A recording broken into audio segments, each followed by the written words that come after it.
বাংলাদেশের রাজনীতিতে আবারও ওয়াশিংটনের বার্তা। কি সেই বার্তা? আওয়ামী লীগকে বাদ দিয়ে নির্বাচন হলে সেই নির্বাচন বিশ্বাসযোগ্য হবে না, এমন কথাই সরাসরি বলেছেন মার্কিন কংগ্রেসের 5 জন আইন প্রণেতা। প্রশ্ন হলো, এটা কি চাপ বাংলাদেশের জন্য, বাংলাদেশের অন্তর্বর্তী সরকারের জন্য, নাকি সতর্ক পরামর্শ? কিভাবে দেখবো আমরা এটিকে? মার্কিন কংগ্রেসের এই যে 5 সদস্য, এরা হলেন হাউস ফরেন অ্যাফেয়ার্স কমিটির র্যাঙ্কিং সদস্য গ্রেগরি মিক্স, দক্ষিণ ও মধ্য এশিয়া বিষয়ক উপকমিটির চেয়ারম্যান বিল হুইজেনগা, একই উপকমিটির র্যাঙ্কিং সদস্য Sydney Kamlager Dove, congresswoman Julie Johnson এবং প্রতিনিধি টম সুজিও। এই 5 কংগ্রেসম্যান প্রধান উপদেষ্টা ডক্টর মোহাম্মদ ইউনূসকে খোলা চিঠি লিখেছেন। চিঠির মূল বক্তব্য এক লাইনে যদি বলি তাহলে দাঁড়াচ্ছে এই যে সব বড় রাজনৈতিক দলকে বাইরে রেখে, আসলে কথাটা এরকম নয়, মানে সব বড় রাজনৈতিক দলকে নিয়ে বা সক্রিয় সকল রাজনৈতিক দলকে নিয়ে নির্বাচন হলে সেটিকে একটি ভালো নির্বাচন বলা হবে। আর যদি বাইরে রেখে কোনো বড় দলকে, একটি দুটি বা তিনটি কোনো বড় দলকে বাইরে রেখে নির্বাচন হলে তা গণতান্ত্রিক হবে না। এটি হচ্ছে মূল বক্তব্য। তারা লিখেছেন 2024 সালের আগস্টে শেখ হাসিনার পতনের পর দেশ একটি সংকটময় সময় পার করছে, যেটি আমরা সবাই দেখছি, এবং সেই সময়ে মানে গত বছরের আগস্টের কথা তারা বলছেন, ইউনূস দায়িত্ব নিয়েছেন দেশের, এটাকে তারা স্বাগত জানিয়েছেন এই 5 কংগ্রেসম্যান। কিন্তু একই সঙ্গে তারা স্পষ্ট ভাষায় বলেছেন আওয়ামী লীগের রাজনৈতিক কার্যক্রম স্থগিত করা, কার্যক্রম নিষিদ্ধ করা, নির্বাচন কমিশনের মাধ্যমে দলটির নিবন্ধন বাতিল বা স্থগিত করা এবং সন্ত্রাস দমন আইনের দলকে কার্যত নিষিদ্ধ করা। যদিও কার্যক্রম নিষিদ্ধ বলা হয়েছে, আসলে আওয়ামী লীগ তো কিছু করতে পারছে না, সে কারণে কার্যত নিষিদ্ধ করা।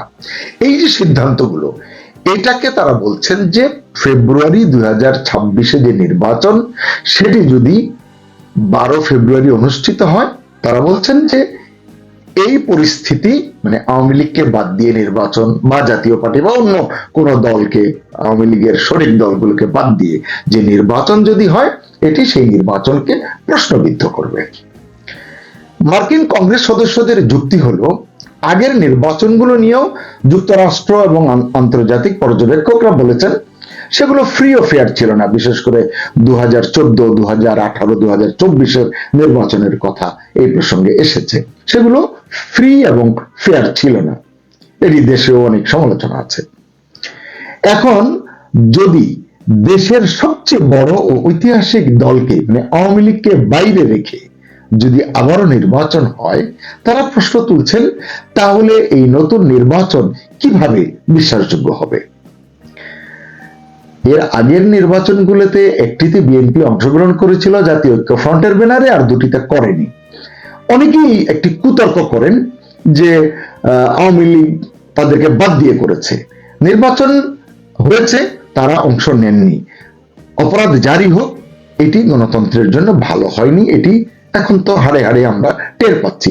তখনও আমরা এটি নিয়ে কথা বলেছি, নির্বাচনে সকল দলের অংশগ্রহণের কথা আমরা বলেছি, এবং এই কথাও বলেছি বিভিন্ন টক শোতে, বিভিন্ন যখনই কথা বলেছি আমরা বলেছি যে ক্ষমতাসীন সরকারের দায়িত্ব বেশি প্রধান বিরোধী দলকে নির্বাচনে সামিল করা।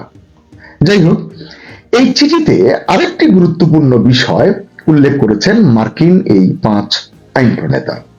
তারা বলেছেন ব্যক্তিগত অপরাধের বিচার হতে পারে, কিন্তু পুরো একটি দলের উপর সামষ্টিক শাস্তি গণতান্ত্রিক নীতির সঙ্গে যায় না। দর্শক, আপনারা নিশ্চয়ই বুঝতে পেরেছেন, এখানে যদি শেখ হাসিনার যে অপরাধ থাকে, তারা বলছেন যে এটির বিচার হতেই পারে, কিন্তু এটি দলকে, একটি সামষ্টিকভাবে একটি গোষ্ঠীকে আপনি গণতান্ত্রিক প্রক্রিয়ার বাইরে দেবেন, এটিকে তারা বলছেন যে গণতান্ত্রিক নীতির সঙ্গে যায় না। বিশেষ করে আন্তর্জাতিক অপরাধ ট্রাইব্যুনাল রাজনৈতিক হাতিয়ার হয়ে উঠলে তারা বলছেন তা প্রতিশোধের চক্র তৈরি করবে, ন্যায় বিচার কখনোই নিশ্চিত করবে না। এখানে একটি বিষয় পরিষ্কার করে বলা দরকার, এই পাঁচজন আপনি ধরে নিতে পারেন যে খুব শক্তপোক্ত মার্কিন নীতি নির্ধারক, এমন আপনি নাও ভাবতে পারেন, আমিও বলছি না। তারা পুরো যুক্তরাষ্ট্রের কথা বলছেন, মানে তারা যা বলছেন এটাই যুক্তরাষ্ট্র বলবে বা বলছে বা বলতে বাধ্য, বিষয়টি এমনও নয়। কারণ ওয়াশিংটনের মনোভাব তারা ব্যক্ত করছেন, বিষয়টি এমন মোটেই নয়। তাই বলে এই পাঁচজনের বক্তব্যকে এড়িয়ে যাওয়া কি ঠিক হবে? কারণ তারা যা বলছেন তা হলো যুক্তরাষ্ট্র নির্বাচন প্রক্রিয়াকে, সামনে যেটা আসন্ন নির্বাচন, এই প্রক্রিয়াকে কিভাবে দেখছে, সামনে কিভাবে মূল্যায়ন করবে, 12 তারিখে যদি নির্বাচন হয়েও যায় এরপরে তারা এটিকে কিভাবে মূল্যায়ন করবে। যদি তারা বলে বসে যে নির্বাচনটি গ্রহণযোগ্য হয়নি, অংশগ্রহণমূলক হয়নি, অন্তর্ভুক্তিমূলক হয়নি, তখন তাই এটাকে খুব লাইটলি, মানে হালকাভাবে নেওয়া খুবই বিপজ্জনক হতে পারে বাংলাদেশের জন্য। কারণ বুঝতে হবে, ওয়াশিংটনের একটি বার্তা কিন্তু এই চিঠির মাধ্যমে স্পষ্ট। সেটা হলো গণতন্ত্র মানে শুধু ভোট নয়, গণতন্ত্র মানে সব পক্ষের অংশগ্রহণ, অবাধ এবং সুষ্ঠু নির্বাচনের মাধ্যমে সেটি নিশ্চিত করা সম্ভব। এখন দেখার বিষয় ইউনূস সরকার এই চিঠিকে কিভাবে গ্রহণ করে। এটা কি বিদেশি হস্তক্ষেপ হিসেবে তারা দেখবে, নাকি নির্বাচনের বিশ্বাসযোগ্যতা ফেরানোর সতর্ক সংকেত হিসেবে বিবেচনা করবে? এটা তাদের ব্যাপার। তবে এর একটা রেডিমেড উত্তর হয়তো আমি দিতে পারি এখনই। তা হলো, আজকেই রাজধানীর ফরেন সার্ভিস একাডেমিতে একটি সংবাদ সম্মেলন হয়েছে। সেই সংবাদ সম্মেলনে প্রধান উপদেষ্টার প্রেস সচিব শফিকুল আলম কিছু কথা বলেছেন, বিভিন্ন প্রশ্নের জবাব দিয়েছেন সাংবাদিকদের। এইটিকে আমি জবাব বলবো বা বিবৃতি বলবো, যাই নেন না কেন, সেই সাংবাদিক সম্মেলনে একজন সাংবাদিক প্রধান উপদেষ্টাকে লেখা মার্কিন 5 আইন প্রণেতার চিঠির প্রসঙ্গে প্রশ্ন করে সরকারের অবস্থান, বিশেষ করে প্রধান উপদেষ্টার অবস্থান জানতে চেয়েছিলেন। জবাবে প্রেস সচিব বলেছেন, ইউনূস চিঠিটি দেখেননি, এ বিষয়ে জানেন না। আমি হতবাক না হয়ে পারছি না। আসলে এটি আশ্চর্য হবার মতো একটি ঘটনা। এখন দেশে যে সময়, রাজনীতির যে বাতাবরণ, যে অবস্থায় আছে সরকার, মার্কিন 5 আইন প্রণেতার চিঠি সম্পর্কে প্রধান উপদেষ্টা অবগত নন, এটি একটু অবাক লাগছে আমার কাছে।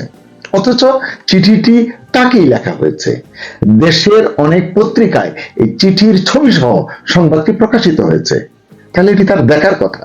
কারণ আমরা জানি প্রধান উপদেষ্টার বিশাল প্রেস টিম রয়েছে। কেউ কি তাকে এ সম্পর্কে অবগত করেননি, প্রেস ক্লিপিং দেননি? এটা হতে পারে? এটা কি বিশ্বাসযোগ্য বলে মনে হয় আপনার? আমার মনে হয় না। তাহলে কেন প্রেস সচিব বললেন প্রধান উপদেষ্টা এ সম্পর্কে জানেন না, চিঠিও দেখেননি? এটা কি খুব স্মার্ট উত্তর হলো? সত্যি কথা বলা হলো? এই জবাবের ইংলিশ ভার্সন, কারণ কাগজে এসছে, ইংরেজি কাগজেও এসছে, না এলেও বাংলা থেকে ইংরেজি করে এই তথ্য মার্কিনীদের কাছে পৌঁছতে তো সময় লাগার কথা নয় আজকালকার যুগে। তখন কি ভাববে তারা আমাদের এই সরকারকে, ইউনূসকে? অথচ প্রেস সচিব বলে দিলেন আওয়ামী লীগের বিষয়ে সরকারের অবস্থান স্পষ্ট। যেহেতু আওয়ামী লীগের কার্যক্রম নিষিদ্ধ এবং নির্বাচন কমিশন আওয়ামী লীগকে দল হিসেবে বাদ দিয়েছে, প্রেস সচিব বলছেন, সেহেতু আওয়ামী লীগ এই নির্বাচনে অংশ নিতে পারবে না। মানে এরকম একটা বিদেশি চিঠি সম্পর্কে সত্যিই যদি প্রধান উপদেষ্টা ওই সংবাদ সম্মেলন পর্যন্ত, আমি বিশ্বাস করি এতক্ষণে হয়তো জেনেছেন, যদি তখন না জেনে থাকেন, ওই সংবাদ সম্মেলন পর্যন্ত অবগত নাও হয়ে থাকেন, ব্যস্ততার কারণে, কোনো কারণে হতেই পারে, তাহলে প্রেস সচিবের এই জবাব দেওয়া কি খুব জরুরি ছিল? কারণ এই যে তথ্য তিনি দিয়েছেন এটা তো আগের সিদ্ধান্ত, আমরা জানি, দেশের মানুষ জানে। তাহলে এটি আবার আজকের এই প্রসঙ্গে প্রশ্নের বিপরীতে এটি আবারও বলা কি বাধ্যতামূলক ছিল? জানি না। আসলে অন্তর্বর্তী সরকারের মানে সব কাজ কারবার, কথাবার্তা, বিবৃতি আসলে সব সময় বুঝে ওঠা সম্ভব হয় না। প্রিয় দর্শক, শেষ করার আগে আপনাদের জন্য ছোট দুটি প্রশ্ন রাখতে চাই। প্রশ্ন দুটো কাছাকাছি, কিন্তু আলাদা আলাদা উত্তর। কেউ একটির উত্তর দিতে পারেন, কেউ দুটির উত্তর দিতে পারেন। প্রশ্ন নম্বর 1, দেশের সবচেয়ে বড় ও প্রাচীন রাজনৈতিক দলকে বাদ দিয়ে যে নির্বাচনটি হতে যাচ্ছে, আপনি কি তাকে গণতান্ত্রিক বলবেন? 2, আওয়ামী লীগ ছাড়া যদি নির্বাচন হয় নির্বাচনের পরে যে সরকার গঠিত হবে সেই সরকারের বৈধতা কি দেশের সব মানুষের কাছে, সবার কাছে গ্রহণযোগ্য হবে? আপনার মতামত লিখুন কমেন্টে। হ্যালো লালবাদরের দেশ, কি অবস্থা, কেমন চলতেছে সব? আমরা তো দেখলাম যারা নিজের দমে ইলেকশন করবে বলছিল তারা এখন বিএনপির কাছ থেকে হাত পাইতে পাইতে সিট নিয়ে আসতেছে। হ্যাঁ, কোথায় গেল তাদের সেই আমি খেয়ে তুমি খেয়ে বিকল্প? বিকল্প কোথায়? তারা বলেছিল আমি বিকল্প। তো আমরা কি দেখলাম, গত 16 মাসে বিকল্প হচ্ছে বিএনপি। তো বিএনপি যদি তোমাদের বিকল্প হয় তাইলে তখন কেন বলছিলা নৌকার ধানের শীষ 2 সাপের 1 বিষ, তোমরা ধানের শীষকে চাও না, নৌকাকেও চাও না, এই কথা কেন বলছিলা শোনা গো? হ্যাঁ, 1.5 বছর আগে তোমরা এই কথা বলে কেন আন্দোলনটা চোদাইছিলাম? এখন অ্যান্সার দাও। এখন তোমাদের মুখে কোনো অ্যান্সার নেই, কারণ তোমরা খুব ভালো মতো জানো তোমরা একটা ভণ্ডামি করছো। ভণ্ডামি করে সবাইকে ফোন মারে দিয়েছ। এখন তোমরা কোন মুখে কথা বলবা? কোনো মুখ নাই তোমাদের কথা বলার। যে জন্য দেখো তারিখ যে আসতেছে দেখে তোমরা কত আনন্দিত, তোমাদের উপরে নিচে সব ভিজে যাচ্ছে, তোমরা এত এক্সাইটেড। কেউ কি বড় গণতন্ত্রের দেশে আসতেছে। কে সেই বড় গণতন্ত্রের? যে 21 আগস্ট গ্রেনেড হামলার মূল আসামি, প্রধান আসামি, মানে তাকে শুভেচ্ছা জানানোর জন্য সারা বাংলাদেশ রেডি। সেই প্রস্তুতির মধ্যে কি কি আছে?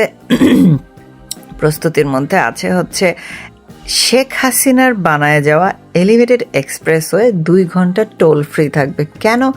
কেন যেন আমাদের বড় গণতন্ত্র মিস্টার 10%-এর লোকজন দ্রুততম সময়ের মধ্যে তাকে শুভেচ্ছা জানাইতে 300 ফিট যাইতে পারে।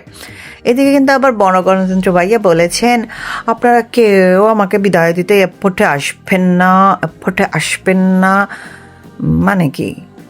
মানে এদিক দিয়ে আমি চাই, মানে কান্দাকাটি করতেছি বেশি করে মিডিয়ার সামনে, যে নাই তোমরা আমাকে উইশ করতে আইসো না, উইশ করে না, উইশ করে না, তলে তলে বলতেছি শোনো এই নাও আমার নাম্বার, 10% পাঠায় দাও। ব্যাপারটা হয়ে গেছে এরকম। তার মধ্যে উত্তরা, তারপর আশুলিয়ার এই সাইডের গার্মেন্টসগুলা 25 তারিখ বন্ধ থাকবে, কারণ বড় গণতন্ত্র আসবে, লিঠার বড় গণতন্ত্র এসে দেশের গণতন্ত্র উদ্ধার করবে। আমাদের প্রথম আলোর যে সম্পাদক মতিবাই 3 সেপ্টেম্বর 2024 সালে বলেছিল হাসতে হাসতে দাঁত কেলাই, তোমাকে হাসি আটকাইতে পারতেছিল না। তার এত বছরের প্রোপাগান্ডার যুদ্ধ যেটা সে জয় করছিল, বাংলাদেশে বাক স্বাধীনতা ফিরে এসেছে। তা আবার দেখলাম এই যে পুতুম আলু আবার ডেইলি স্টারে আগুন লাগানোর পরে দেখলাম তার কান্নাকাটি আর থামতিছে না।